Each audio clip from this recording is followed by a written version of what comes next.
Hi, everybody. Will Alexander here with this week's interview chair. Today on the chair, we have dog show royalty, Miss Pat Laurans.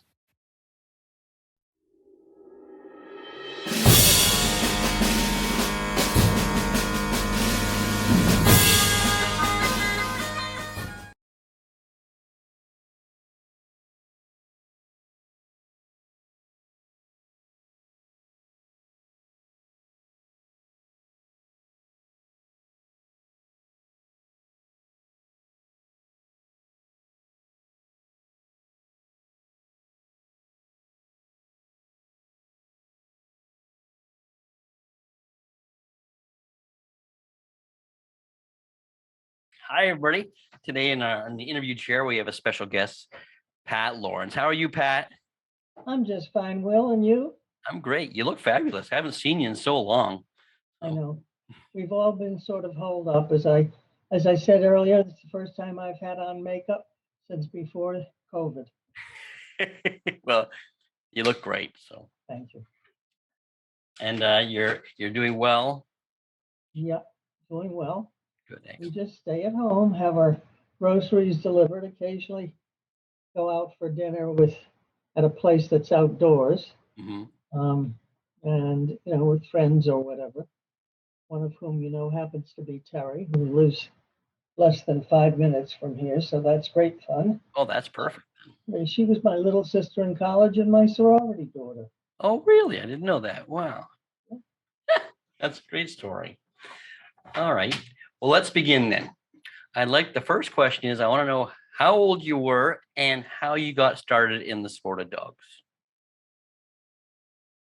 I had just graduated college and had thought I wanted a German Shorthair Pointer. I didn't find any that were either available or something that seemed appropriate. But I found out that there was a kennel up a little further out in Massachusetts.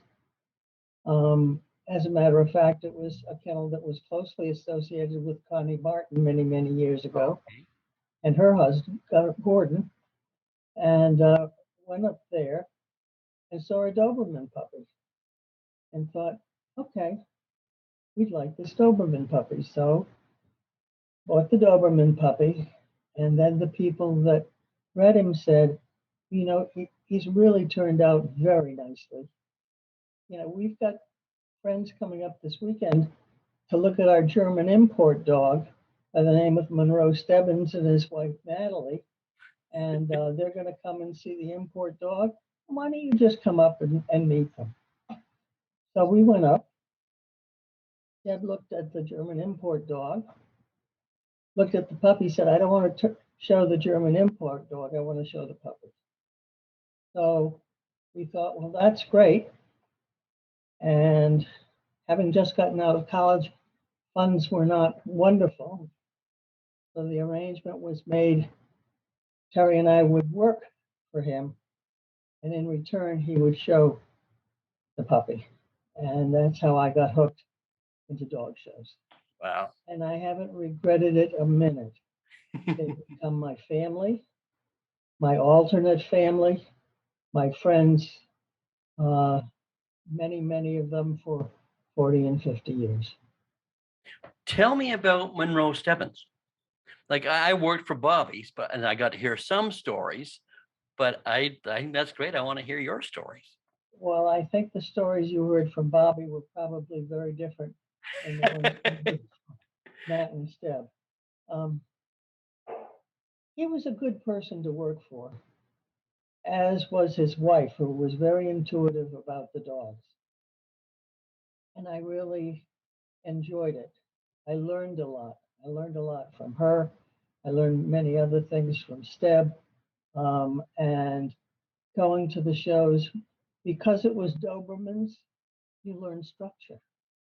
They're basically one of the basic dogs you can look at that will structurally give you the idea or the ideal for a number of other breeds. We've always thought that a poodle was a Doberman in drag. Uh, and there were other breeds that also fit into that same arrangement. The hardest part of working with Steb was getting him to the ring and to the right ring on time, because he'd stop and he'd talk with someone or whatever, and we'd be sent out to corral him and get him in the right direction. But other than that, he was a That good tends to person. happen to us. Yeah. But he was a good person, and I learned a lot from both of them. I also learned, because I had many or several years thereafter a bad accident and was unable to go in the ring and had to sit ringside many hours a day at shows to observe. And I think that sitting at ringside and watching different breeds, watching different people handle their dogs, it was a great opportunity for me to learn a great deal. So how long were you with Steb? Well, let's see. Well, from 1963 was when we started. And then I'd say 8 or 10 years. Wow, good.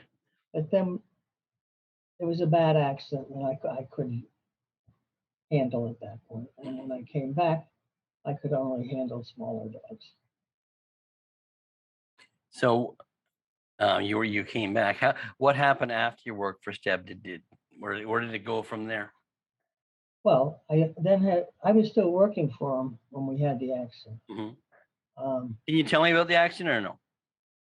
Sure. A man was drunk. He was on US Route 1.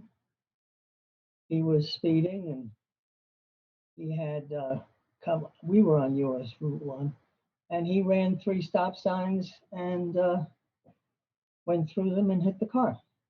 Jeez. Our dog, Dorf, who was in the car, got thrown out. Luckily, a farmer found him, and he got in touch with the police, and Steb had gotten in touch, because of course I was hospitalized, and Terry was, reasonably hurt as well. And they found him, and the farmer put him in a chicken coop of his, and got back in touch with Steb, and he picked up the dog. After that, after several surgeries, I had lost a lot of length in one leg, because I had one leg up, one leg down, and Terry's father was sitting in front of me. That snapped and took my left leg to a 90-degree angle, and I lost about 3 inches or more. So we had a lot of surgery and plants and making it longer and things like that. But that's behind me, and there were some very positive things that came out of it. Part of it being learning more about dogs from many different angles. True. So what happened after you worked for Steb then? Where did you go from there? Well, after I worked for Steb and got out of the hospital, I could not live where we were living in terms of proximity to hospitals and care and things like that, therapy. So Joy Brewster offered to have me come and live at her house, and I did that. And Joy was very helpful in terms of my recovery. I think she contributed a lot to it, and I stayed there for a number of years. And then, when time seemed appropriate, I moved on and moved into my own place with Jacqueline. So you must have learned a lot with Joy as well then. Absolutely. 2 of you. So I learned about toys and bassets. It was a good time. yeah. Can you tell me a little bit more about the education of that?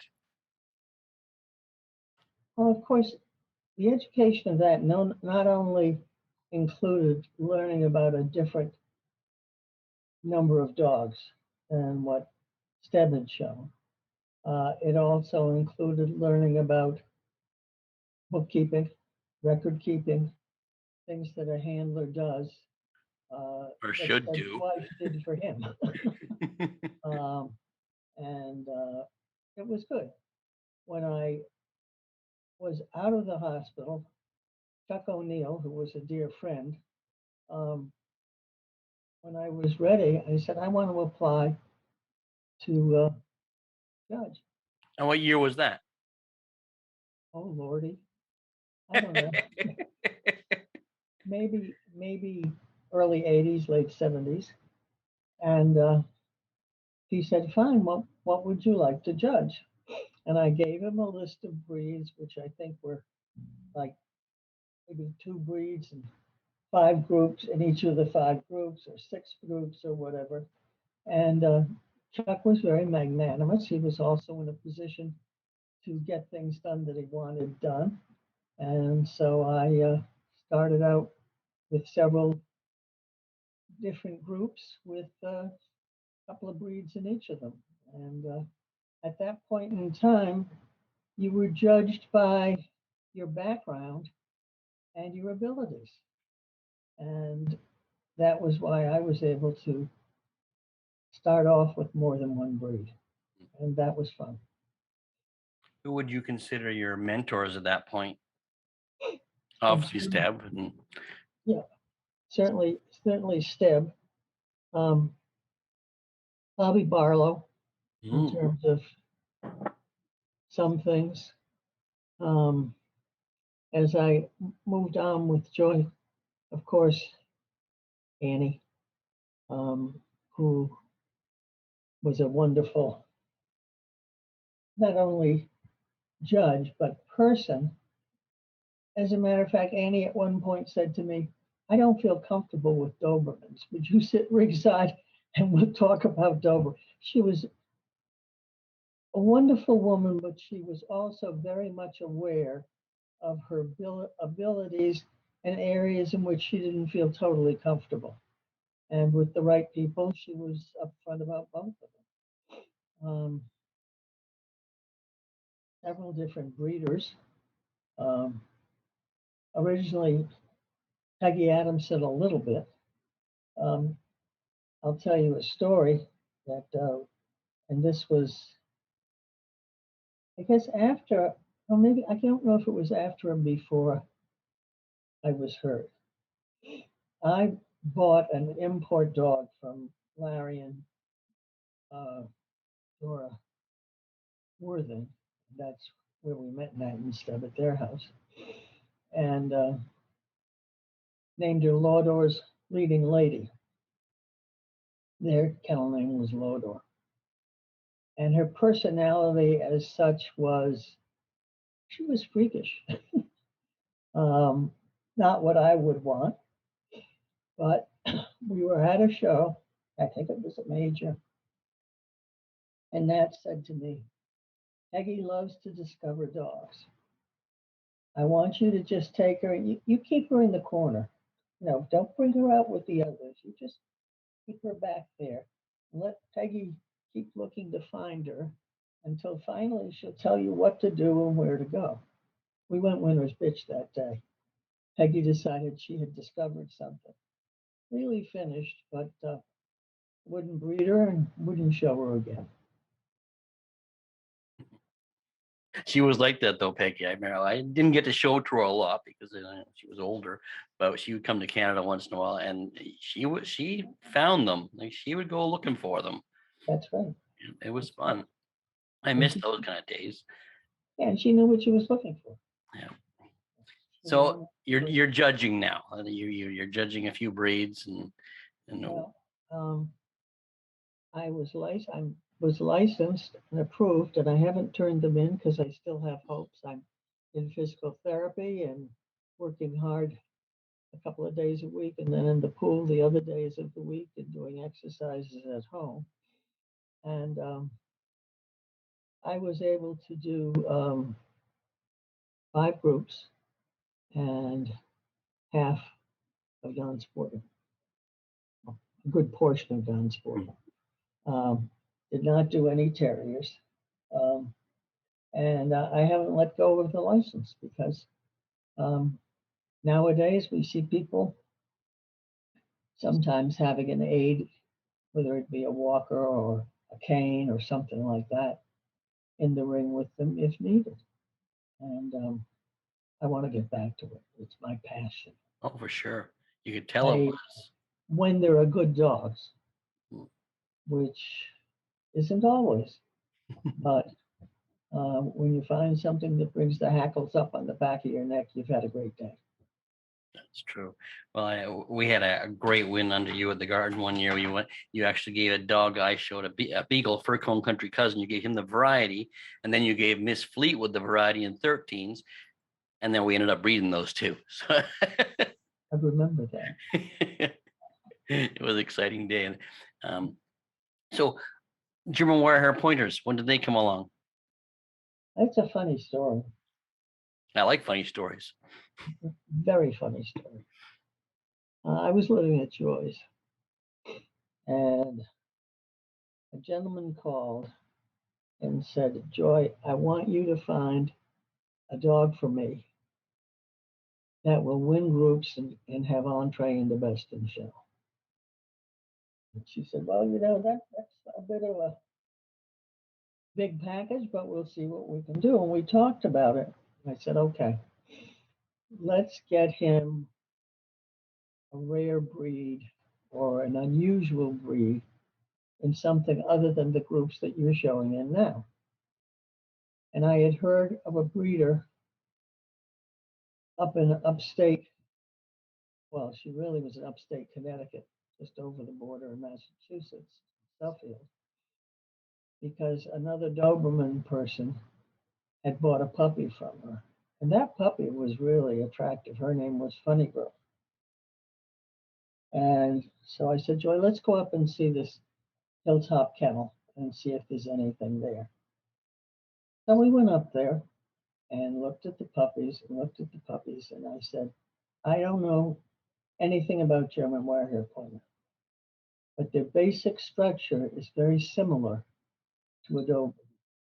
And if this one right here was a Doberman, she's a best in show bitch. And that's how we bought Cheesecake. Wow.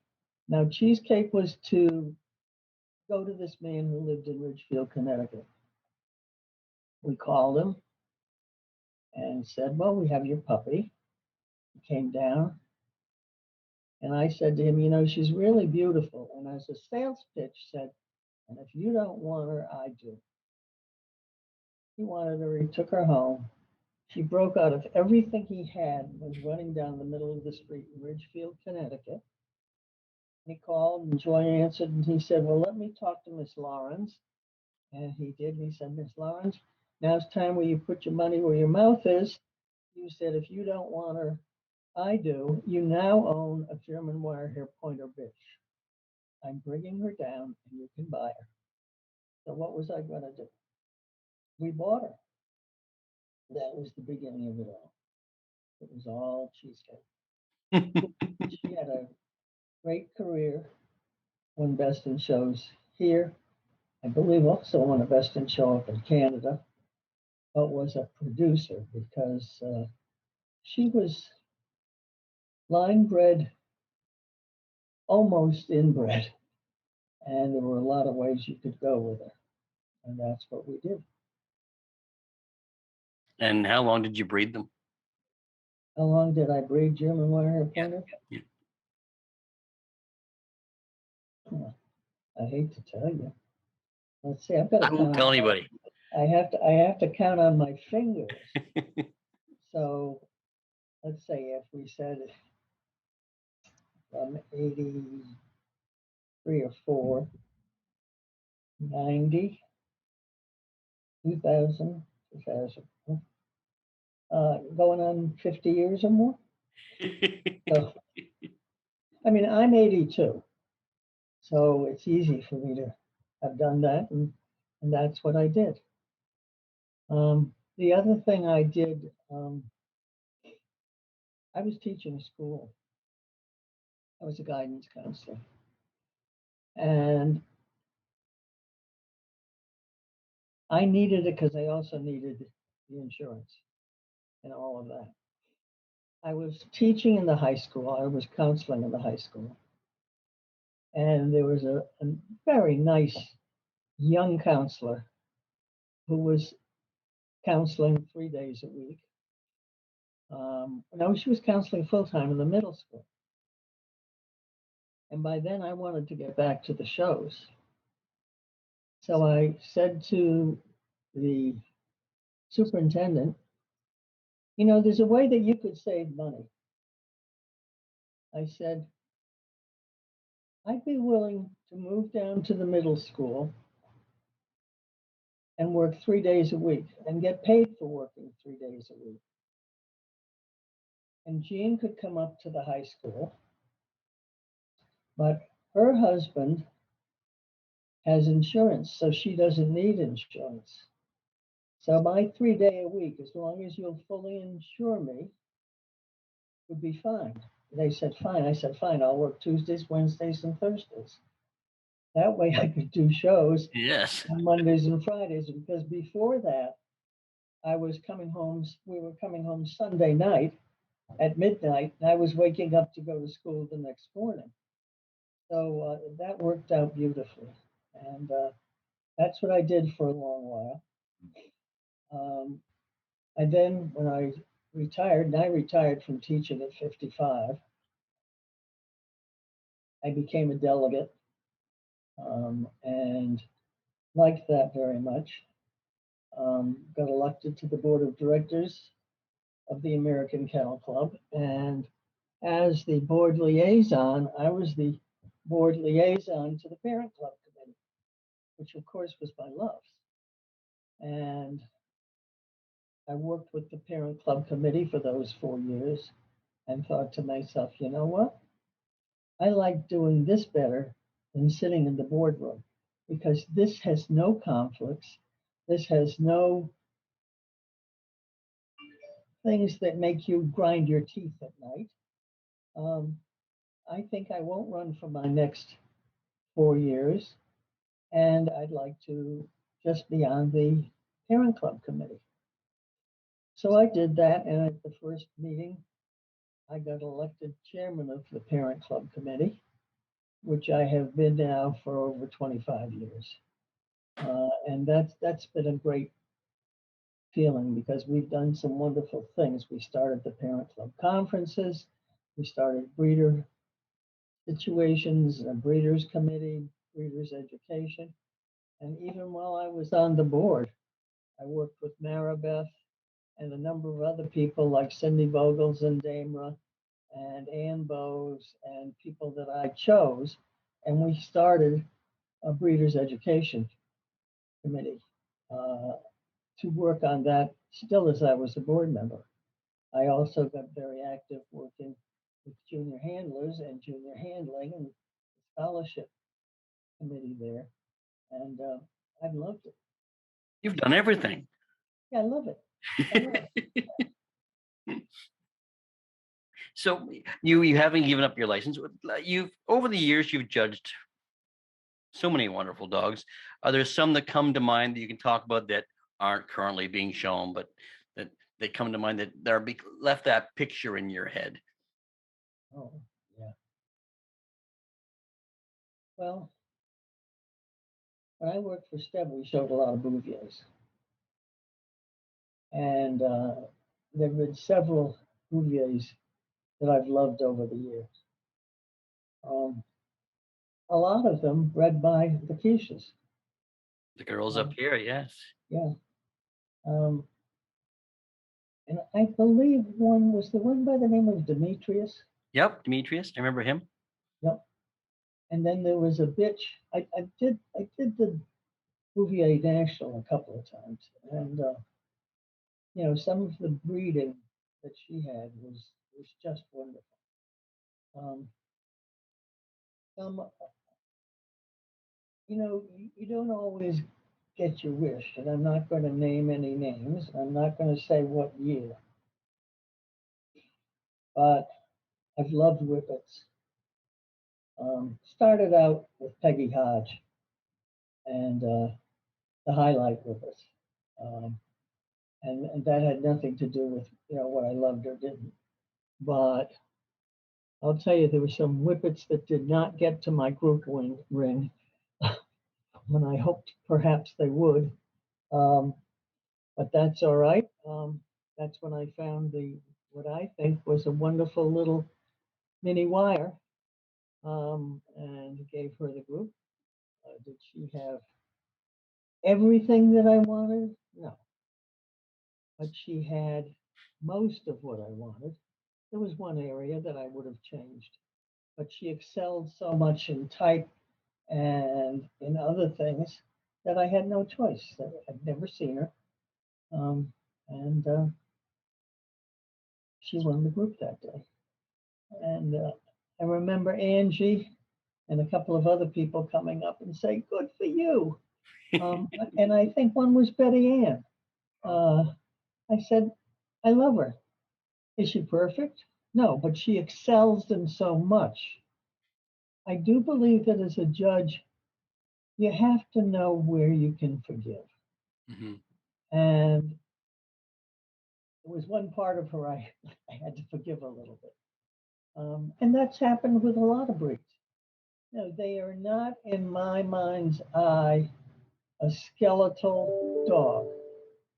That you just look at the skeleton, how they go down and back, and figure, well, that's my winner. First of all, about down and back, as far as I'm concerned, yeah, you see a little bit, but I see the dog when he goes around Mhm. because that's the outline. And I want the outline of my ideal dog to remain the same when he's moving, or when she's moving, or when they stop, uh, and when they're set up. Oh, I lost your volume. I'm going to pause. Okay.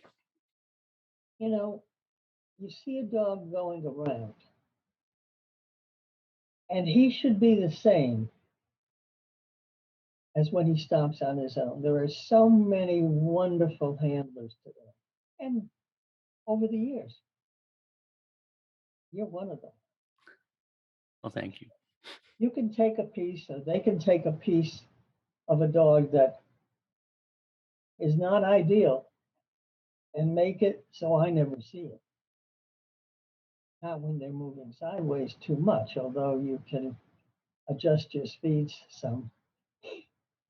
I remember with Gwen, God love her, I love her. And when she would walk a dog, I would say, "Gwenny, come on. I know what you're doing. Let's do it a little different way." And she'd laugh and we'd, joke, and then she'd do it a little different way.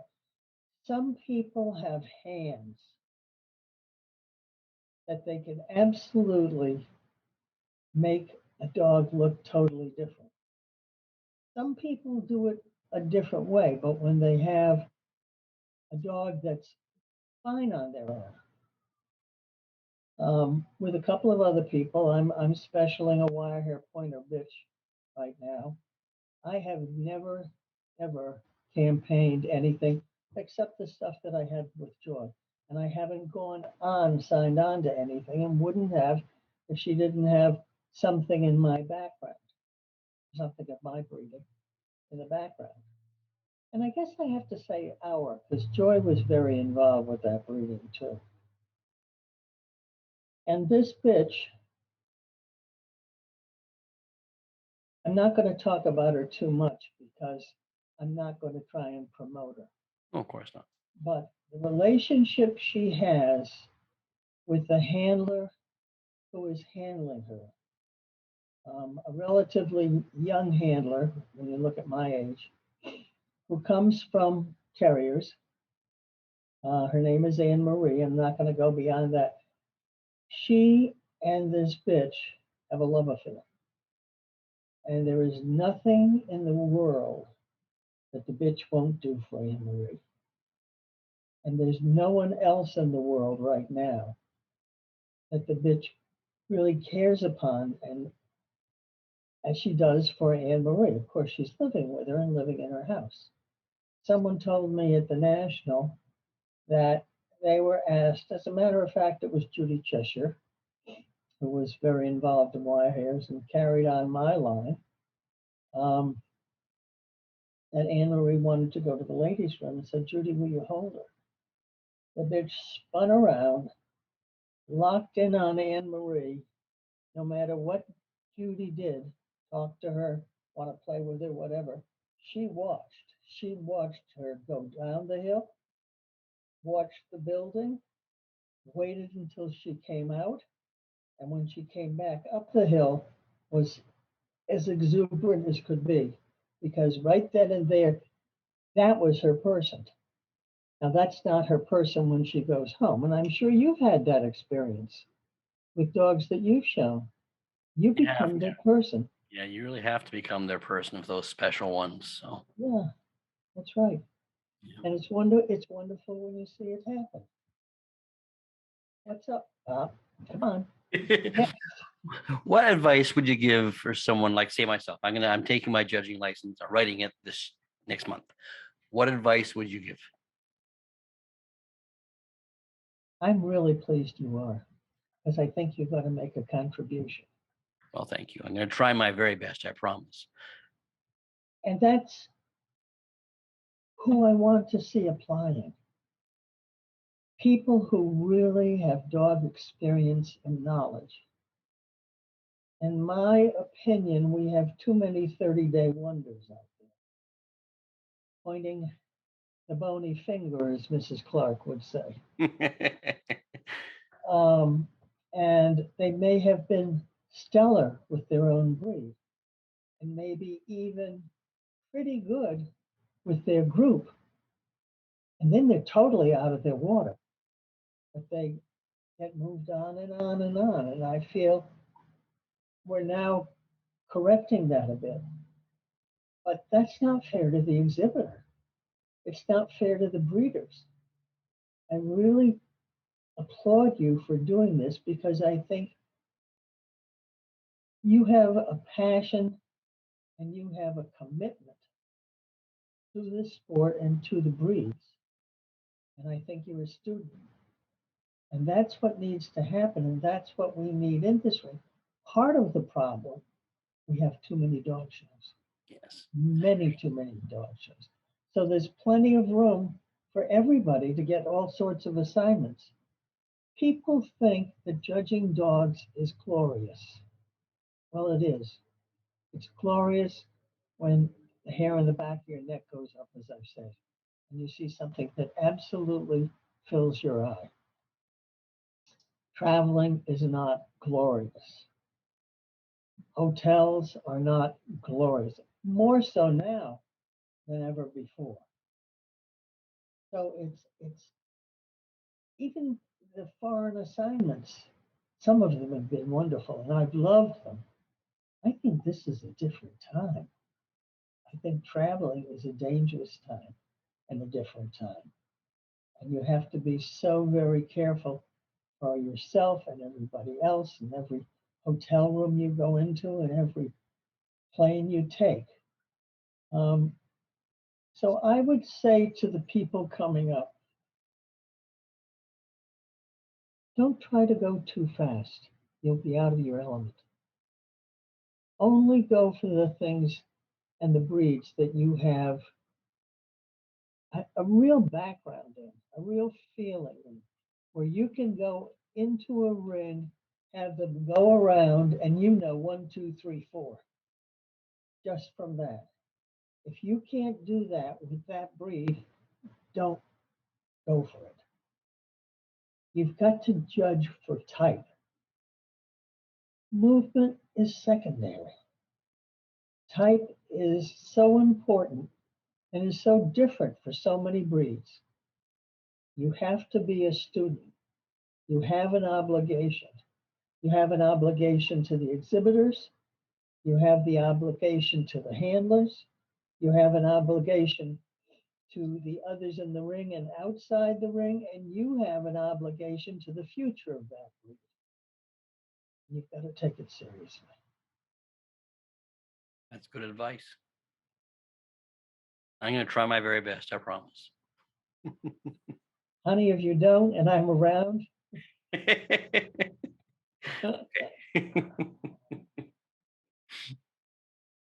So what have you been doing since you haven't been going to a lot of shows?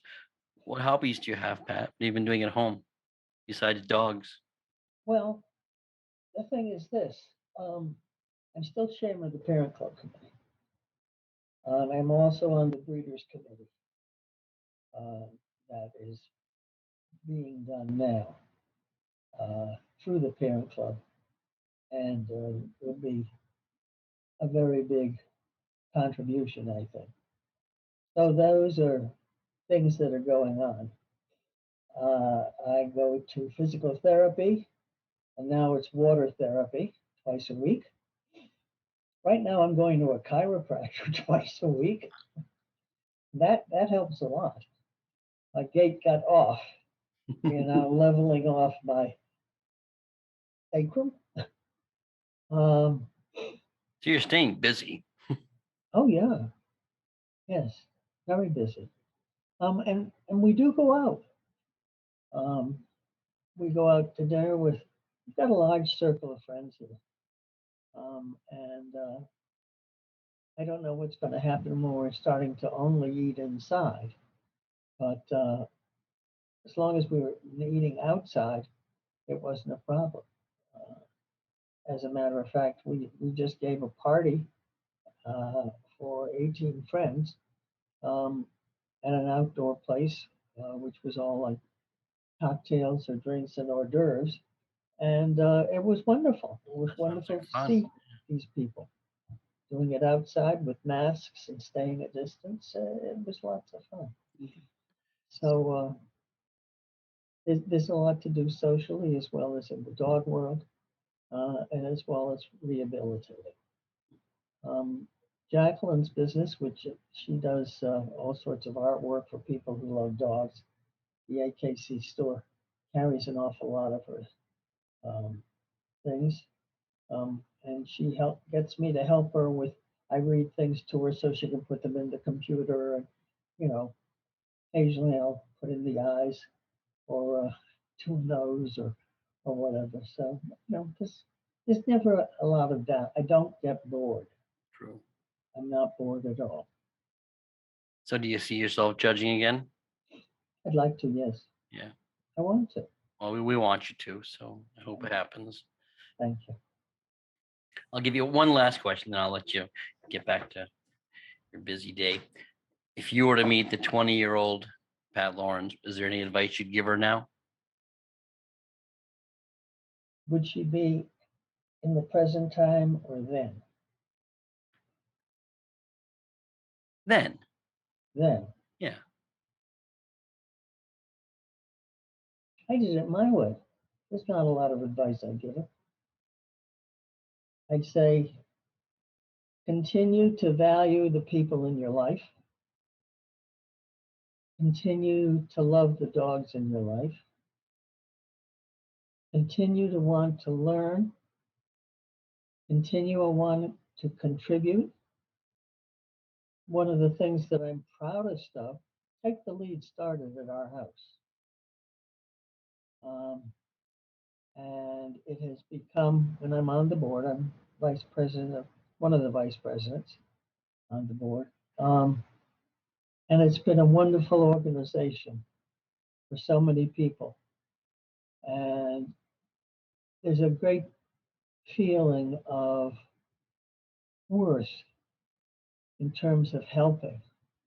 And there are so many people that need assistance that find what you love, do what you love. And a lot of those things that I'm doing now are the things I love. So I don't know how different it would be. Another good answer.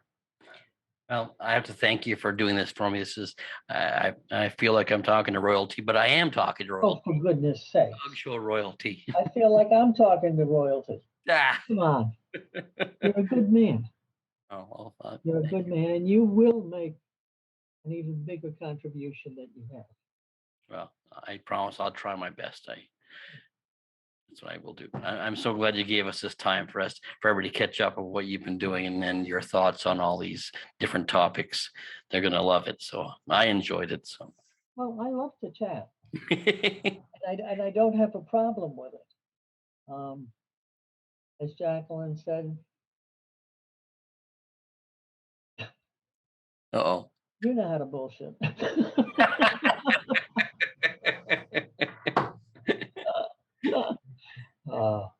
But I've loved it, and it's good, so good to see you. It's good to see you. That's what I miss. I miss seeing people. You know, even if it's for a minute, even if it's for you know, up the elbows now because we don't hug. I just miss seeing so many of the people. Yeah, I understand that. They're the family. They become our family. Oh, there's Even no question. some people that you don't see all year long. And maybe you see them at the garden, and maybe you see them down in Florida at the AKC show. But they're your family. Yep, it's very true. Yep. Well, again, thank you so much. I appreciate your time. Thank you so much. I've loved every minute of it. I'll do it again anytime. Thank you. Thank you, Pat. It was great to catch up. It was great to see you. You look great. If you like what we're doing here, make sure you press the like, share, and subscribe button. If you want to get a hold of me, get a hold of me at dogshowtips@gmail.com. Or if you just want to find out what's happening in Will's world, go to willalexander.net. Also, don't forget about the podcast. Wayne Kavanaugh and myself, The Dog Show Drive, every Thursday on your podcast services. Till then.